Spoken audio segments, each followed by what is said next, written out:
Eu queria começar citando esse texto bíblico de Timóteo, a primeira carta que Paulo escreve a Timóteo, no capítulo 4, versículo 11. E é interessante, né, a gente pensar nessa perspectiva aí do apóstolo Paulo, o perfil do conselheiro. Olha só o que Paulo diz para Timóteo: ordena e ensina essas coisas. Ninguém te menospreze por ser jovem, mas procura ser exemplo para os fiéis na palavra, no comportamento, no amor, na fé, na pureza. Enquanto aguardas a minha chegada, aplica-te à leitura, à exortação e ao ensino. É, por mais que a Bíblia ela tenha muitos textos que falem sobre liderança, talvez esse seja um dos mais completos, né? A gente consegue perceber dentro desses versículos vários elementos que fazem a gente pensar o perfil de um conselheiro. Eu não sei se você já parou para pensar, mas ó, o tema da palestra, perfil do conselheiro de embaixadores do rei. Quando a gente fala de perfil, de acordo com o dicionário, perfil é o conjunto de traços, né, que a gente observa no exterior de uma pessoa. Perfil é a descrição rápida que a gente pode fazer de alguém. Perfil, de acordo com o dicionário, é o retrato moral de uma pessoa, ou o conjunto das informações pessoais que vão identificar alguém. Então, a gente quer pensar aqui hoje, à luz das escrituras sagradas, qual é o perfil de um conselheiro. E aí, esse texto aqui, ele chama a nossa atenção para a ideia de que a idade ela não é o importante. Esse texto ele chama a nossa atenção para o fato de que ser conselheiro representa também a gente ser um exemplo para os fiéis, porque muitas vezes a gente pensa a liderança cristã no âmbito do exemplo que nós precisamos dar para os de fora. E aí poucos consideram essa passagem que o apóstolo Paulo ele está chamando a atenção do Timóteo para a necessidade dele ser um exemplo para os de dentro. Seja um exemplo para os fiéis. Esse texto ele chama a nossa atenção para a ideia de que o perfil do conselheiro envolve, né, uma fidelidade à palavra, uma fidelidade também ao comportamento, né, que envolve amor, envolve fé, envolve pureza. O texto ele fala que o perfil do conselheiro está relacionado também ao fato da gente aguardar, né, a chegada do apóstolo Paulo aqui nesse sentido, como uma referência de mentor, de líder, que em algum momento iria ter novamente um contato com o jovem pastor Timóteo, e enquanto ele aguarda esse que é referência para ele, ele deveria se aplicar à leitura, à exortação e ao ensino. Então aqui a gente vai ver vários traços, né, de características que um conselheiro ele deve ter. E que muitas vezes na nossa correria, nas nossas agitações, em nossas embaixadas, a gente atenta para muitas coisas que estão relacionadas aos programas e nos esquecemos, né, desses aspectos aqui que são tão básicos e que são tão fundamentais. Então, eu sugiro que em determinado momento você volte a esse texto e perceba nesse texto quantas coisas valiosas o apóstolo Paulo ele nos apresenta como algo que deve fazer parte do nosso perfil, uma vez que nós somos conselheiros de embaixadores do rei. No slide seguinte, a gente vai pensar aí qual o significado da palavra conselheiro, né? E, primeiramente, levando em conta aí a palavra, o termo, né? A expressão, a etimologia da palavra. Ultimamente, nos meus slides, eu tenho valorizado muito a fazer referência a líderes, a homens que fazem parte da organização. Primeiro, como uma forma de homenagear, né, essas pessoas aí que a gente considera ser bem importantes. Segundo, como forma também de desconstruir uma característica da liderança masculina, que às vezes perde a oportunidade de fazer menção, fazer honra e de reconhecer o ministério de outros. Na nossa igreja, nós temos um curso de liderança, o perfil de liderança de Jesus, do Michael Youssef, e ele vai dizer que toda liderança ela começa com confirmação e reconhecimento. Michael Youssef ele fala isso no seu livro. Toda liderança começa com confirmação e reconhecimento. Mas o que ele quer dizer com isso no seu livro? Ele quer dizer que reconhecimento não tem a ver com o fato de eu querer ser reconhecido, mas de eu reconhecer os que vieram antes de mim, né? Um líder que quer ter a sua liderança reconhecida, ele deve saber que ele não nasceu líder, que para ele estar ali, alguém antes dele ensinou ele para que ele chegasse àquele ponto. E a confirmação, de acordo com o Michael Youssef, tem a ver com o fato de que toda liderança ela precisa ser confirmada. Não se trata de você dizer que você é líder. Se você chega numa sala de crianças e fala para elas assim, olha, eu sou o Superman, as crianças vão olhar para você e vão falar assim, ah, se você é o Superman, então voa aí que eu quero ver. Porque não basta você dizer que é. Liderança ela precisa ser confirmada. E o Michael Youssef ele é tão interessante porque ele vai dizer, com base no Evangelho de João, que até mesmo a liderança, o ministério de Cristo Jesus, ele passou por confirmação. Os primeiros capítulos do Evangelho de João, o ministério de Jesus ele é confirmado por João Batista, é confirmado pelos líderes religiosos da época, é confirmado por gentios. Você vai ter uma série de eventos e pessoas falando que, olha, esse cara é diferente, esse é o Filho de Deus. Até chegar naquele momento final que a liderança dele é confirmada pelo próprio Deus no ato do seu batismo, quando ele diz do céu: Esse é o meu filho amado em quem eu me comprazo. Então, se até mesmo a liderança de Jesus ela precisou passar pelo crivo da confirmação, por que a nossa ela não tem que ser confirmada? Então, eu tenho entendido isso. E isso me despertou quando eu escrevi o primeiro livro, o Vivendo o Compromisso. Porque quando a gente declara o compromisso, a gente diz lá, prometo esforçar-me por uma vida digna de um embaixador do rei, guardar meus lábios da mentira, da impureza, de tomar o nome de Deus em vão, conservar o meu corpo limpo e pronto para o serviço, estudar a vida de grandes embaixadores do rei na palavra de Deus e nos livros missionários. Esse trecho do compromisso, quando eu falo dele no livro, eu chamo a atenção nossa, enquanto conselheiro, e dos meninos, para o fato de que a gente tem que ter esse compromisso de falar da vida dos grandes embaixadores do rei. E os grandes embaixadores do rei, eles não são apenas aqueles que estão descritos na Bíblia. A gente não tem que pensar que ser embaixador do rei, estudar os grandes embaixadores do rei, se resume em estudar a vida de Davi, de Gideão, de Abraão, ou dos livros missionários que a gente tem em mão publicado. Pastor Milton é um grande embaixador do rei, que a gente não deveria esperar ele partir para que a gente possa homenageá-lo, né? Então isso foi para explicar e justificar o porquê que alguns conselheiros eles vão aparecer sempre nos meus slides, nas minhas palestras. Porque mais do que evidenciar o meu ministério, eu quero poder evidenciar a vida desses homens que vieram antes de mim. Conselheiro, essa expressão, ela vai aparecer na Bíblia, tanto no hebraico quanto no grego. E nos seus idiomas originais, falar de conselheiro tem a ver com aconselhar, né? Consultar. Já no grego, apresentar um ponto de vista, uma opinião sobre o que deve ser feito, ou também está relacionado a um julgamento de um conselho, um grupo de pessoas que se unem para poder fazer um julgamento a uma determinada situação. Então, o interessante da gente olhar para esses conceitos é porque o conceito ele explica aquilo que nós devemos ser enquanto conselheiros, o que é o perfil de um conselheiro, porque o conselheiro é aquele que tem que estar preparado para aconselhar, para dar conselhos, para poder apresentar às pessoas um outro ponto de vista de uma determinada situação.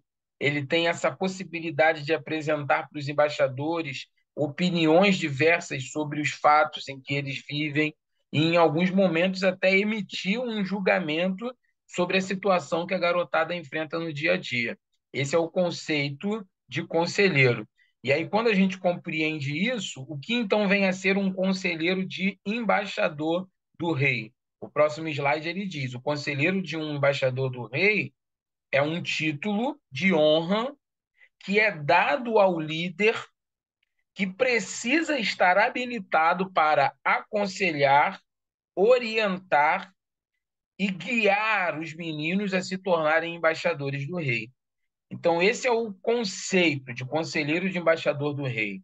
Há um título de honra que é dado para aquele líder que tem a responsabilidade de aconselhar, orientar e guiar meninos a se tornarem verdadeiros embaixadores do rei. O próximo slide, a gente vê aí uma linha do tempo de conselheiros que marcaram a história.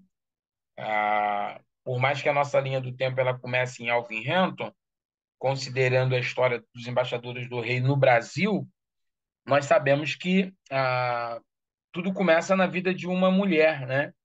E aí, quando a gente lê lá o histórico dos embaixadores do rei nos Estados Unidos, isso fica muito claro. E eu gosto de evidenciar isso nas nossas palestras, até porque hoje o perfil do conselheiro ele mudou. A gente tem visto cada vez mais o número de mulheres fazendo os nossos cursos e ingressando nessa tarefa de orientar meninos. Então, eu acredito que essa é uma pauta que a gente também deve colocar nos nossos novos manuais, nas nossas palestras, até como uma forma de fazer referência a essas mulheres que estão sentadas na cadeira dos nossos cursos. Não faz sentido a gente falar da história da nossa organização sem, de alguma maneira, contextualizar, falar da importância da mulher, né, dentro dessa nossa história. Temos aí o conselheiro Paulo Cabral, né, a, aqueles que a gente vê lá como a carteirinha número 101. Temos o Edson Machado, que está muito relacionado à questão aí das músicas, também é uma referência para nós aí dentro da Organização Embaixadores do Rei. E esse aglomerado de personagens aqui são líderes que, de certa maneira, marcaram a minha adolescência. Quando eu nem era conselheiro ainda, e participava assim esporadicamente de algumas reuniões da embaixada apenas para jogar bola, jogar futebol, porque, como eu disse, eu nunca fui envolvido diretamente com a igreja, meus pais eram espíritas.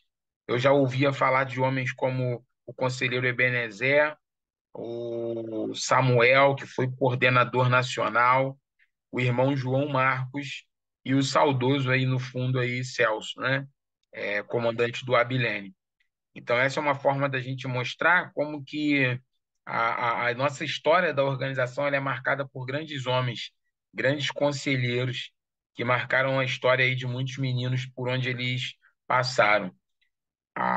Faço questão de destacar isso para que você entenda, né, que enquanto conselheiro, você também vai ter a oportunidade de marcar a vida de alguém. Mas a questão na vida existem três tipos de pessoas: aquelas que são lembradas por fazer o bem, aquelas que são lembradas por fazer o mal e aquelas que são esquecidas. Ao fazer esse curso, você vai estar habilitado para se tornar um conselheiro de embaixador do rei. O fato é que você tem aí um grupo de meninos que vão passar pelas suas mãos de forma recorrente na reunião da embaixada. E a decisão é sua de ser marcado por fazer coisas boas, ser marcado por fazer coisas ruins ou ser esquecido.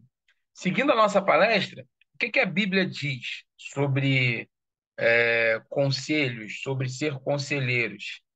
De todos os textos, eu acho que o que mais vale a pena a gente destacar são os dois textos que estão em Provérbios, considerando que é um livro de sabedoria, escrito pelo rei Salomão. E eu acho que esses dois textos eles são suficientes. Em Provérbios 11:14 diz: quando não há direção sábia, o povo cai, mas na multidão de conselhos há segurança, né? Então percebam a necessidade de bons conselhos, de bons conselheiros. E Provérbios 15:22 diz: onde não há conselhos, os projetos se frustram, mas com muitos conselhos, os projetos se estabelecem. esses textos eles acabam sendo muito relevantes para a gente reconhecer a importância, a necessidade, né, do conselheiro dentro de uma embaixada. O conselheiro ele é uma ferramenta, né, é um instrumento muito útil na vida desses meninos. E isso deve fazer com que a gente reconheça aí a importância, né, do nosso trabalho. Dando seguimento, que características então são necessárias na vida de um conselheiro? Eu gosto muito de um autor de liderança que ele vai falar que um bom conselheiro, ou melhor, um bom líder, ele precisa ter três Cs. Não sei se, acho que é o Bill Hybels que vai falar isso nas suas obras de liderança. A liderança 3C. O que significa a liderança 3C? É caráter, compromisso e competência. Para ele, essas três características são fundamentais na vida de um líder. Não tem como você ser líder, ou seja, não tem como você ser conselheiro sem essas três características: caráter, compromisso e competência. Quando a gente fala de competência, a gente não está dizendo que você tem que ser um expert naquele assunto, mas você precisa realmente buscar constantemente se capacitar. Competência a gente adquire à medida que a gente faz cursos como esse, treinamentos, a gente lê livros, a gente procura, né, o auxílio com pessoas. Então, a competência ela se adquire. Agora, o caráter e o compromisso é algo que precisa realmente estar relacionado à vida de um conselheiro, de um cristão. O conselheiro ele precisa se comprometer com a sua embaixada, se comprometer com a sua organização, né? E ele precisa ter caráter, né? Porque quando nós não temos, né, um caráter, a gente corre o risco de estar disciplinando esses meninos num caminho completamente errado. E vale a pena a gente falar isso nessa palestra de perfil de conselheiro, porque às vezes, né, a gente percebe dentro da nossa organização líderes que são um péssimo exemplo de caráter, que conduzem suas embaixadas sempre numa perspectiva completamente contrária à palavra, né? Eu mesmo, nessa minha pequena trajetória aí, de pouco mais aí de 20 anos na organização, já me deparei assim, com situações absurdas, né? Eu me lembro um congresso que nós participamos e tinha alguns meninos mirim participando de uma competição de debate de versículo, não, de esgrima bíblica, perdão. E aí, um menino, mirim abaixo de 9 anos, né? Devia ter 7, 8 anos. Aqui na nossa associação, algumas competições elas aceitam o embaixador mirim. De um tempo para cá, isso tem mudado com a chegada da organização Amigos de Missões, né? Mas antes não tinha os Amigos de Missões. E aí o menino mirim, ele começou a fazer aquela competição de esgrima bíblica e as quatro primeiras referências que foram dadas, ele achou muito rápido.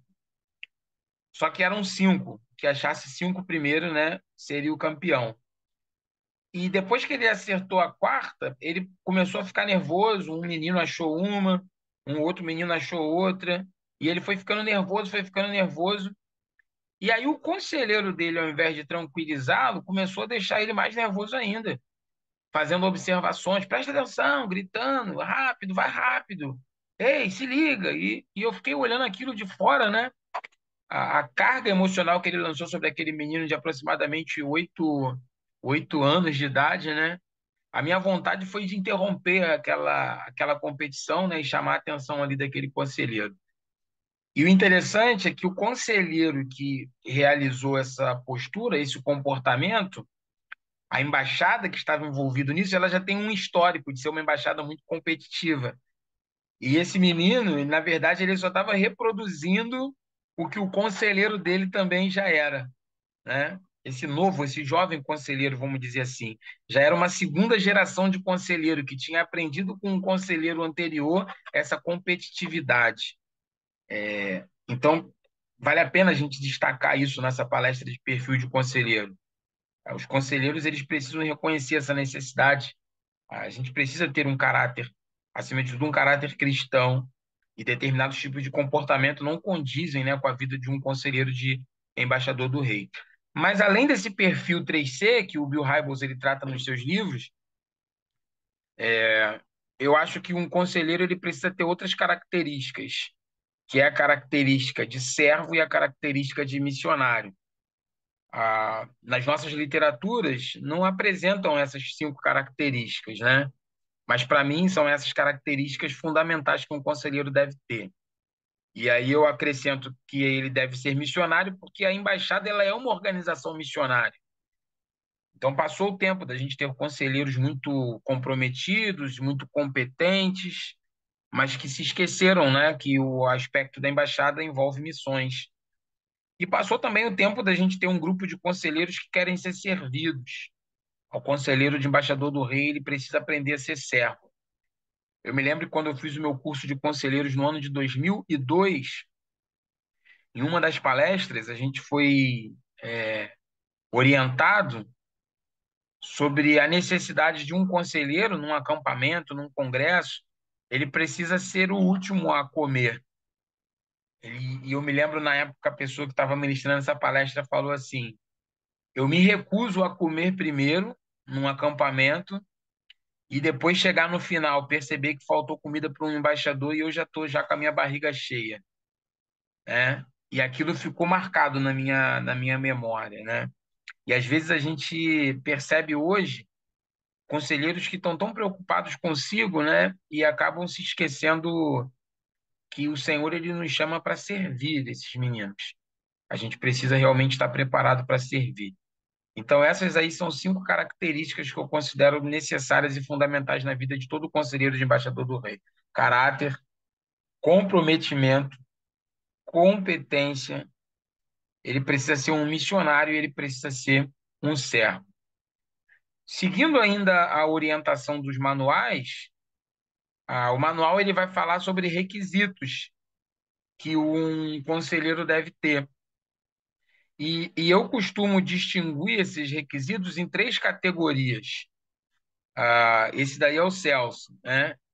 É uma pessoa assim que eu tenho um carinho imenso, tanto pela liderança que ele sempre exerceu na organização, e também pelo fato dele ser botafoguense, né? Saudações alvinegras para aqueles que estão aí nos acompanhando. Foi até uma ocasião oportuna a gente fazer referência aí ao saudoso Celso, tendo em vista que aí nas últimas semanas o Botafogo conquistou aí 2 títulos históricos depois de muito tempo, né? Não podia perder aí essa oportunidade de falar. E esse homem, cara, esse grande homem de Deus, ele reunia muitas dessas características, desses requisitos que o manual ele apresenta. Falar de ser conselheiro não é falar de ser perfeito, mas no aspecto moral, a gente precisa ser equilibrado, a gente precisa ser honesto, a gente precisa ter muito entusiasmo, discrição e sabedoria. Talvez em algum momento a gente fale em algumas dessas características morais. Daí a necessidade da gente estar sempre buscando uma relação com o Espírito Santo de Deus para que ele nos dê essas características, esses requisitos. Na história do Celso, em alguns momentos faltou equilíbrio, né, nele. E aí, por conta disso, aqueles que conhecem a história dele, né, podem até julgar o seu comportamento, mas a beleza do evangelho é essa, né, que o Senhor ele nos perdoa. E até mesmo as nossas atitudes erradas, elas servem de oportunidade, né, para crescimento, para amadurecimento, né? É, além do Celso, né, tem o próprio Ebenezer também, um cara muito querido, que durante muito tempo ele foi visto como alguém muito intempestivo por algumas posturas que ele tomou, né? Mas depois de um tempo ele foi amadurecendo, ele foi crescendo. Eu me lembro em uma ocasião, em uma ONIER, que a nossa delegação carioca passou por muitas dificuldades para poder levantar recursos para poder viajar. Se eu não me engano, essa ONIER ela aconteceu, não sei se foi no Recife ou se foi na de Brasília. Eu acho que foi na de Brasília. E aí o Jairo ele pode até me lembrar, porque o Jairo é uma pessoa muito mais antiga aí na organização, eu vi que ele está presente. E insatisfeito com as dificuldades que a nossa delegação passou para poder estar nas Olimpíadas, em um determinado momento que o pessoal foi lá para frente, e começou a homenagear algumas pessoas, o Ebenezer ele se levantou com a delegação e virou as costas para aquela homenagem.